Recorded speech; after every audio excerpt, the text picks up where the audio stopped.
Hello student, आपका स्वागत है मॉर्निंग क्लास में। और हमने पिछली वीडियो में इसकी बेसिक क्लास और वास्तविक संख्याओं को समझा था, संख्याओं के बारे में पढ़ा था। और आज हम एक्सरसाइज पे चलते हैं और देर न करते हुए ये देखो, हमने पहले क्वेश्चन को नोट कर लिया है। और पहले क्वेश्चन में ये कहा गया है कि निम्नलिखित संख्याओं को अभाज्य गुणनखंडों के रूप में व्यक्त कीजिए, ये लिखा है। तो मैंने पहले से ही प्ले लिस्ट में अभाज्य गुणनखंड अर्थात अभाज्य संख्याओं के बारे में एक वीडियो बना के डाल दी है। जिसे जिसे नहीं पता है कि अभाज्य संख्याएं क्या होती है, आप प्ले लिस्ट में जाके वहां पर विजिट कर सकते हैं और आप देख सकते हैं कि अभाज्य संख्याएं क्या होती है, अभाज्य गुणनखंड क्या होते हैं। ठीक है, तो चलिए देर न करते हुए हम सवालों को करते हैं। तो देखिए, हमारा जो पहला सवाल है 140 यानी कि 140। तो हम इसके अभाज्य गुणनखंड कैसे करेंगे? देखिए, अगर ऐसी संख्याएं जिनकी लास्ट में जीरो हो, चाहे 2 जीरो हो, 3 जीरो हो, 1 जीरो हो, कितने भी जीरो हो, हम एक मेथड और सीखेंगे और आप करते आए हैं। देखिए, जैसे अगर मैं मान के चलूं, थोड़ा समझने का प्रयास करेंगे। यहां पर देखा कि अगर एक जीरो है तो आप ऐसे मान के चलिए इस नंबर में 10 से मल्टीप्लाई करी हुई है, 10 से मल्टीप्लाई। तो हमने, अगर हम देखें 10 से मल्टीप्लाई, तो हमने इसे क्या लिख दिया 40 मल्टीप्लाई 10 यानी कि 14 गुणा 10। और 14 को हम लिख सकते हैं 2 सत्ते 14, ऐसे ही इसके गुणनखंड होंगे। और 10 को हम लिख सकते हैं 2 पंजे 10, 2 पंजे 10। तो ये जो नंबर है, ये नंबर एक ही बार में प्राइम नंबर में बदल गए। तो इस संख्या के जो प्राइम फैक्टर है यानी कि अभाज्य गुणनखंड है, वो दो कितनी बार आया है? देखो, ये दो बार आया है, तो इसे हम 2 बार लिख देते हैं। इसके बाद में 5 आया, इसके बाद में 7 आया। तो इस नंबर के जो भी अभाज्य गुणनखंड है वो यही रहने वाले हैं। ऐसे ही हम अगर किसी और नंबर की बात करें, जैसे 120 कोई नंबर ले लिया हमने, तो अगर हम देखें तो जैसे मैंने बताया कि इसमें भी 10 से मल्टीप्लाई है, तो हम ऐसे कैसे कर सकते हैं? इसे हम कुछ भी लिख दें, 4 3 12 लिख लें, 2 3 6 लिख लें। अगर मान लो जैसे हमने लिए 4 3 12 लिख दिया, तो हमने देखा होगा कि ये जो नंबर है ये अपने आप से प्राइम नंबर में मतलब कन्वर्ट हो गया। मगर ये नंबर है अभी हमारा प्राइम नंबर में नहीं बदला है, तो इसलिए हम इस नंबर के दोबारा फैक्टर करेंगे, यानी कि इसके फैक्टर मैक्सिमम ये हो जाएंगे 2 दूनी 4। तो ये नंबर भी, इसके भी देखो ये प्राइम नंबर में बदल गए, तो ये यहीं पर ब्रेक हो गया। इसके बाद में हम अगला नंबर देखेंगे, यहां पर जो 10 है, इसे तो हम 2 मल्टीप्लाई 5 यानी कि 2 पंजे 10 ऐसे ही लिख सकते हैं। तो इसके जो लास्ट वाले ये जो नंबर है, ये सब के सब इस नंबर के अभाज्य गुणनखंड रहने वाले हैं। जैसे अब ये देख लेते हैं कि 2 इसमें कितनी बार आया है? 3 बार आया है, तो 2 मल्टीप्लाई 2, इसके बाद में 3 आया है और 5 आया है। मल्टीप्लाई करेंगे, 2 दूनी 4, 2 दूनी 4, 4 दूनी 8, 8 तिया 24 और 24 पंजे 120। तो आप इस प्रकार से भी फैक्टर कर सकते हैं, यानी कि अभाज्य गुणनखंड कर सकते हैं। और इसे हम ट्री मेथड या वृक्ष विधि कहते हैं। क्या कहते हैं? वृक्ष विधि। मगर हम क्लास में मैक्सिमम हमने यही मेथड सीखा है, तो चलिए हम गुणनखंड विधि से इसके फैक्टर करते हैं। तो 140, अगर आपको अच्छा लगा हो तो आप इस मेथड को भी नोट्स कर सकते हैं। ठीक है, तो चलिए हम इसकी गुणनखंड विधि से करते हैं। देखिए क्या इसका आंसर आता है। तो मैंने आपको बताया था कि मैंने डिविजिबिलिटी रूल वाली भी क्लास प्ले लिस्ट में डाल चुकी है, तो आप वहां पर जाकर उसे भी देख सकते हैं कि कौन सा नंबर किससे कटेगा। तो बेस संख्याएं जिसकी लास्ट में 2 हो, 4 हो, 6 हो, 8 0, तो वो सारी संख्याएं 2 से कट जाएगी। तो ऐसे रूल वाली क्लास है, वो मैंने डाल रखी है, आप बाहर जाके देख सकते हैं। देखिए इस नंबर के लास्ट में 0 है, तो ये से 2 से कट जाएंगे आराम से। तो 2 सत्ते 14 और एक 0 बच गया, ऐसे उतार लेंगे। फिर 2 तिया 6, 1 बच गया, 2 पंजे 10। अब ये जानते हैं कि ये 2 से नहीं कटेगा, ये 5 से कटेगा, तो 5 सत्ते 35 और 7 एकम 7। ये इस नंबर के। तो हमने देखा कि इसके जो अभाज्य गुणनखंड है, देखो 2 बार आया है और फिर 5 आया, फिर 7 आया है। देखिए हमारा इसी मेथड से, इस मेथड से भी ये आंसर आया है और इस मेथड से भी ये आंसर आया है, तो सेम आंसर है बिल्कुल। तो आप जो मेथड आपको समझ में आ रहा है आप वो कर सकते हैं। और मैं इसे रेस कर दे रहा हूं, हम अगले सवाल की ओर चलते हैं।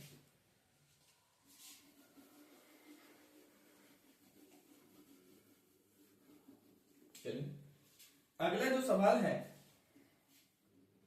अगला सवाल है बी नंबर, अगले क्वेश्चन। ऐसे ही हम अगले नंबर के भी गुणनखंड कर लेंगे।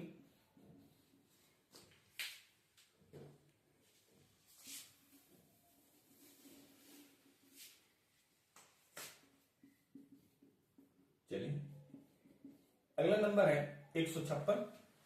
इसे भी देखते हैं, 2 से काट के, 2 सत्ते 14, 2 सत्ते 14, 1 बच गया, 2 अट्ठे 16, फिर कट जाएगा 2 से, 2 3 6, 2 9 18। अब ये 3 से कट जाएगा, 3 एकम 3 और 3 3 9। अब ये 13 से कट जाएगा, 13 एकम 13। इसके भी हमारे आभाज्य गुणनखंड आ चुके हैं, तो इसे भी लिख सकते हैं 2 गुणे 2 गुणा 3 गुणा 13। तो इस नंबर के भी आभाज्य गुणनखंड हो गए। ऐसे हम अगले अगले सवाल की ओर चलते हैं। देखिए अगला जो सवाल है वो हमारा है 3825, 3825। अगले सवाल की ओर चलते हैं 3825। चलिए 3825। देखिए इस सवाल में आप देखेंगे कि इसके लास्ट में कोई भी इनमें से कोई भी डिजिट नहीं आया है, यूनिट डिजिट, एक इकाई का जिसे कहते हैं। तो हम इसके बाद में 2 के बाद में गिनती, वो 2 के बाद में गिनती में कितने आते हैं, 3 आते हैं। तो अब 3 से काट के देखते हैं इसे, 3 एकम 3, 3 दूनी 6, 2 बच गया 22 हो गए, 3 सत्ते 21, 3 पंजे 15। फिर देखते हैं 3 से काट के, 3 चौके 12, 3 दूनी 6, 3 पंजे 15। अब मेरे ख्याल में ये 3 से नहीं कटेगा, तो 5 से देखते काट के, 5 अट्ठे 40, 2 बच गए 55 25। फिर से ये 5 से कट जाएगा, 5 एकम 5, 3 बच गए, 5 सत्ते 35, और अब ये 17 से ही कट जाएगा, 17 एकम 17। तो इस नंबर के भी हमें आभाज्य गुणनखंड प्राप्त हो गए हैं। तो इसके भी लिख लेते हैं 3 गुणे 3, 5 गुणे 5 गुणे 5 गुणे 17। तो ऐसे ही आप कर सकते हैं। चलिए अगले सवाल की ओर चलते हैं। अगला नंबर है वो है 5005, 5005। ऐसे ही हम इस सवाल के भी गुणनखंड कर सकते हैं। चलिए 5005 इसके भी गुणनखंड कर लेते हैं। तो ऐसी संख्या जिनके अंत में 5 हो, तो वो संख्या तो 5 से कटेगी या फिर 3 से भी कट जाती है।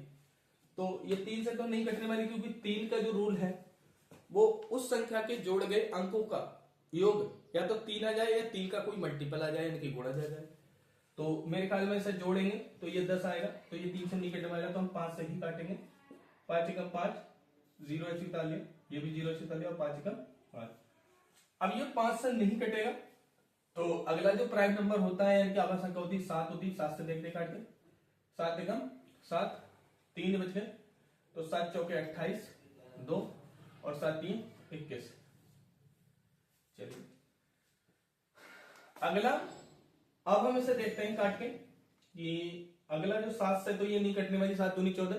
तो अगला इसके बाद में 7 के बाद में जो प्राइम नंबर होता है यानी कि आभाज्य संख्या होती है वो 11 होती है। 11 एकम 11, 3 बचे, 11 3 33, और ये भी संख्या 13 से कट जाएगी, 13 एकम 13।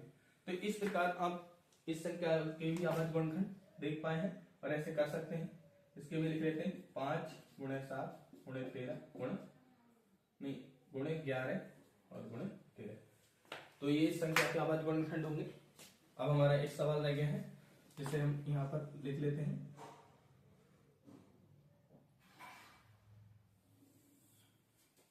चलिए सवाल है 7029।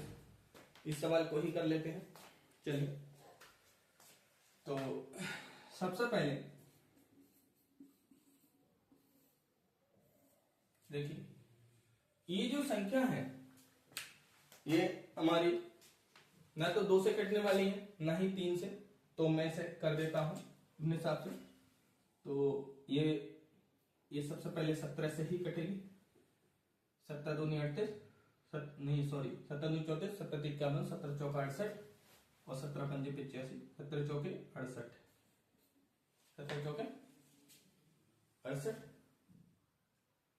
17 चौके 68 कितने बचे, लगभग 6 बच गए, और 17 3 51, और 17 सत्ते 119। अब इसके बाद में जो अगला प्राइम नंबर है 19 से काट सकते हैं, तो 17 दूनी 38, 17 दूनी 38, सॉरी 19 से कटेगी ये संख्या, तो 19 से ही काटेंगे।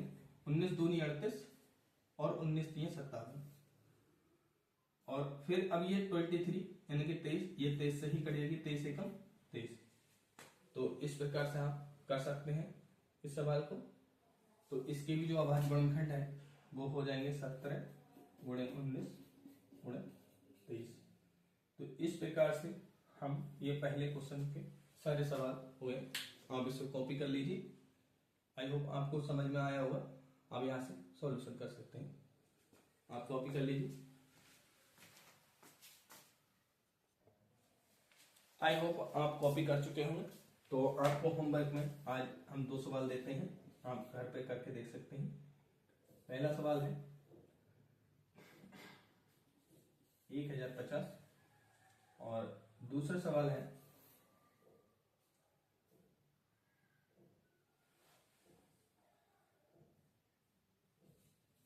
1024। आप इसके फैक्टर घर पे करके देख सकते हैं और इनके अभाज्य गुणनखंड आपको करने हैं। अभाज्य गुणनखंड